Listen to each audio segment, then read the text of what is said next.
Assalamualaikum warahmatullahi wabarakatuh. Selamat pagi dan salam sejahtera bagi kita semua. Yang terhormat dosen teori governance Bapak Agus Wan, dan yang saya sayangi teman-teman sekalian yang sedang menyaksikan presentasi saya pada hari ini. Baiklah, perkenalkan, nama saya Risha Valdia, NIM saya 1963-2011-35. Saya dari kelompok 1. Nah, saya akan mempresentasikan terkait istilah governance. Dalam istilah governance, sering kita mendengar dua kata yang membingungkan, bahkan sering salah dan tertukar, yaitu governance dan government. Di sini kita melihat ada government, governance, dan good. Government yaitu pemerintah, sedangkan governance yaitu tata kelola pemerintahan. Nah, pemerintahan yang baik akan mewujudkan good government. Sebaliknya, tata kelola atau penyelenggaraan yang baik akan disebut dengan istilah good governance. Konsep good government di sini berkonotasikan peranan pemerintah yang lebih dominan dalam penyelenggaraan berbagai otoritas. Sedangkan governance lebih memperhatikan bagaimana cara suatu bangsa mendistribusikan kekuasaan dan mengelola sumber daya dan berbagai masalah yang dihadapi masyarakat tersebut. Nah, di sini ada 3 pilar governance. Yang pertama, pemerintah yang mencakup PNS, anggota TNI, dan anggota Polri. Kemudian kita lihat sektor swasta yang kedua, yaitu meliputi media, instansi non-pemerintah. Dan yang ketiga, yaitu masyarakat. Masyarakat di sini mencakup masyarakat sipil.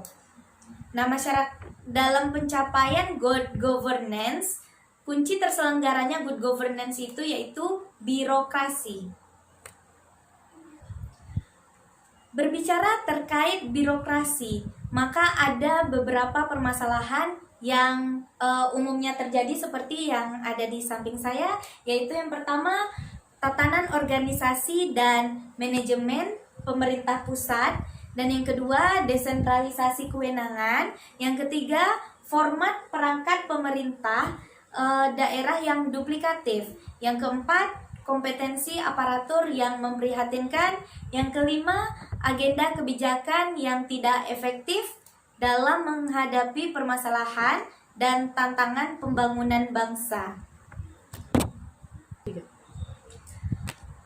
Istilah governance mengalami diskusi yang cukup panjang, baik di dunia internasional, di UNDP yaitu United Nations Development Program PBB, bahkan sampai kepala LAN, Lembaga Administrasi Negara, dalam mengkajinya. Sehingga dalam buku LAN tahun 2007 mereka memberikan 9 karakteristik good governance, yaitu seperti participation.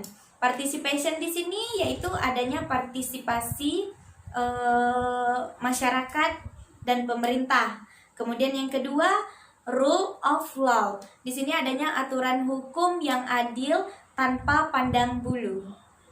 Kemudian yang ketiga, transparansi.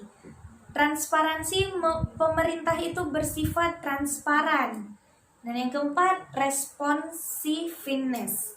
Di sini pemerintah mempunyai daya tanggap terhadap berbagai pihak.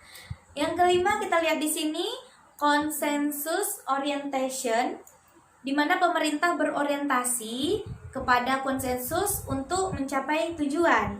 Yang keenam, yaitu equity, di mana pemerintah menerapkan prinsip keadilan atau kesetaraan. Kemudian selanjutnya, yang ketujuh, effectiveness dan efisiensi. Di sini pemerintah bertindak secara efektif dan efisien. Yang kemudian selanjutnya accountability. di mana segala keputusan dapat dipertanggungjawabkan kepada publik atau bersifat akuntabilitas. Yang selanjutnya strategic vision. Nah, ini yang terakhir yaitu penyelenggaraan pembangunan bervisi strategis.